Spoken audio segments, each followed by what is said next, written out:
You've tried budgeting. Maybe 3 times, maybe 10.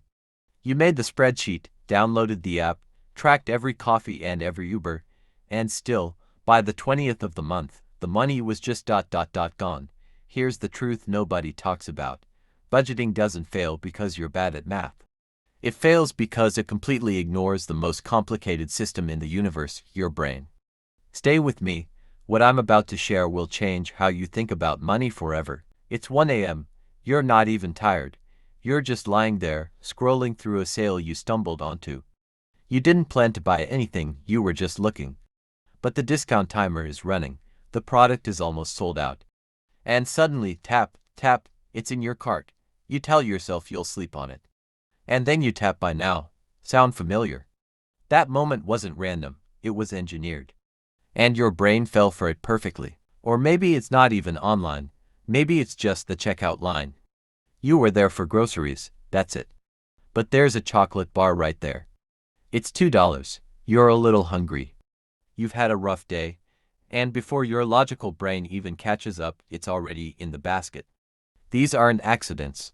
These are psychological traps, carefully placed and perfectly timed. And traditional budgets have absolutely no defense against them. Here's what's actually happening inside your brain during an impulse purchase. Your brain runs on two systems, a fast, emotional, reactive one, and a slow, logical, deliberate one. When you see a good deal, a countdown timer, or a limited stock label, your emotional brain fires first. And it fires fast. The logical brain doesn't even get a chance to run the numbers. It's not weakness, it's biology. Evolution wired us to act quickly when we see opportunity. The problem is that instinct was designed for hunting food, not navigating Amazon. What makes this even harder to fight is dopamine, your brain's reward chemical. And here's the wild part. Dopamine spikes not when you get something, but when you anticipate getting it. The excitement of adding something to your cart, clicking buy now, tracking the package. Each of those moments floods your brain with dopamine. By the time the product actually arrives, the rush is already gone. You're already looking for the next hit. Shopping didn't solve the problem. It became the habit that creates one.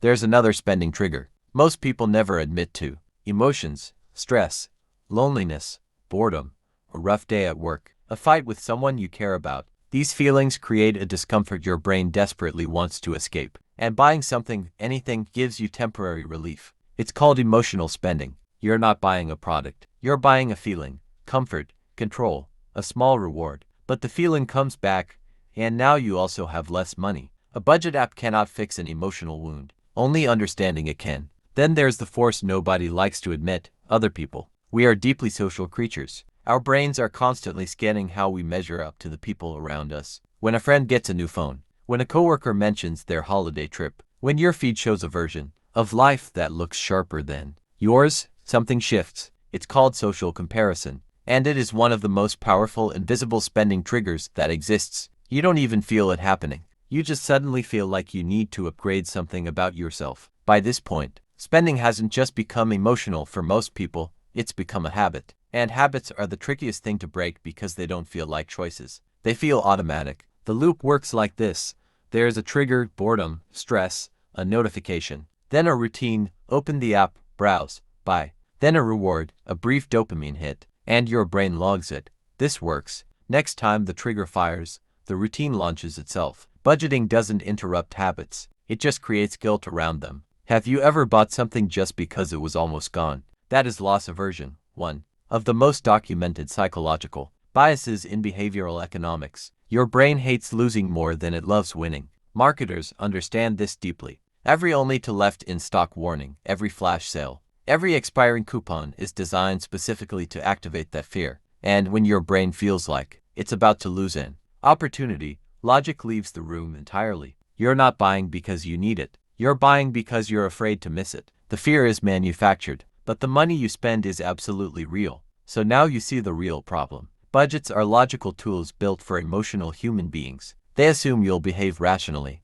that you'll check the spreadsheet before every purchase, stay disciplined under pressure, and feel fine saying no to yourself every time. But you're not a machine. You're carrying stress, desire, social pressure, dopamine loops, and fear of loss all at once. A budget addresses none of that. It just adds one more way to feel like you failed. The real solution isn't stricter rules. It's deeper self-awareness. The first and most powerful shift you can make doesn't cost anything. And it doesn't require a spreadsheet. It's awareness. Before your next purchase, pause and ask yourself 3 words. Why am I buying this? Not what, why. Is it a real need? Is it boredom, stress, social pressure? That pause, even just 5 seconds, activates your logical brain before the emotional one. Finish the transaction. You won't always say no, but you'll start making conscious choices instead of automatic ones, and conscious choices compound over time. Once awareness is in place, the habits become manageable. Here are 3 that actually work. First, name your spending triggers. Write down the emotions or situations that always lead to unnecessary spending. Second, add friction. Remove saved card details from shopping apps. Make purchasing slightly harder. Friction slows impulses. Third, create a 24-hour rule for any purchase over a set amount. Sleep on it. Most impulse urges disappear by morning. These aren't restrictions. They're design choices for your own behavior. Here's the deeper shift that changes everything long-term. Stop trying to fight your habits and start replacing them. When you feel the urge to stress spend, have a replacement ready: a walk, a playlist, a 10-minute journal. You're not suppressing the emotion. You're redirecting the habit loop towards something that doesn't cost you. And over time, the new routine becomes the automatic one. Your brain doesn't care what the reward comes from, it just wants the loop. Give it a better one. This is where everything changes. You start noticing triggers before they control you. You pause before you tap. You ask why instead of just reacting. Slowly, something deeper shifts: your identity. You stop being someone who tries to be good with money, and you become someone who simply is. Not because of willpower, because you understand yourself better now. Money stops being a source of shame and starts being a tool you actually control. That's not a budget change. That's a life change. So let me leave you with this. The reason budgeting never worked for you wasn't a lack of discipline. It was a lack of the right information about how your own brain operates. Now you have it. Impulse, dopamine, emotion, habit, loss, aversion. These aren't flaws. They're human features. And now you know how to work with them. If this shifted something for you, hit subscribe, because every week we go this deep on the psychology behind the financial decisions that quietly shape your life. The first step starts with knowing why. You just took it.